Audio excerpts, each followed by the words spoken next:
This was the first time the man played video games with his girlfriend.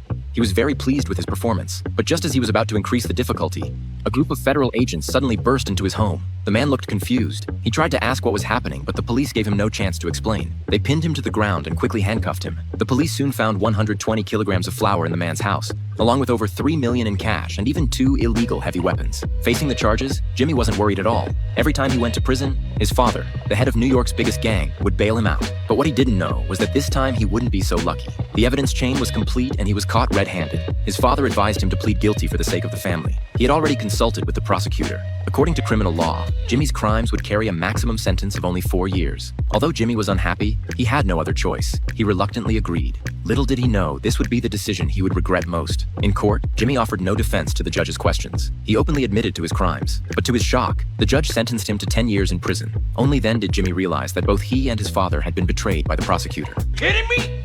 You lied to me, Beaumont! You fucking lied to me! 7 months later, a guard brought Jimmy to the infirmary. Inside, he found the prosecutor who had deceived him and a female federal agent. Jimmy immediately sensed a conspiracy. The female agent explained that through her investigation, she had discovered Jimmy was exceptionally talented. In prison, he had not only befriended members of every gang, but had even developed a side business. He was not only good at making money, but also had an extraordinary ability to adapt to any environment. The agent had come to propose a deal. They wanted Jimmy to get close to a serial killer who had murdered over 20 people. The police hadn't found a single victim's body, so the agent wanted to use Jimmy to extract useful information from the killer. In return, Jimmy would be released immediately. The offer sounded tempting, but Jimmy knew that the prison holding the serial killer was full of mentally unstable inmates. He refused without hesitation. Before leaving, the agent handed Jimmy a classified file and told him to think it over. That night, Jimmy tossed and turned, unable to sleep. Eventually, he couldn't resist opening the file. The case inside shocked him. It was about a serial killer whose methods were extremely brutal and who only targeted young girls. Most baffling of all, even though all the clues pointed to a bearded man, the police had no evidence to prove his guilt.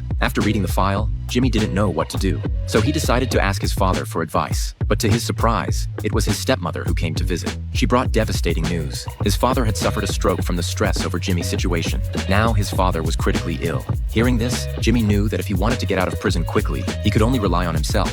So he made a bold decision.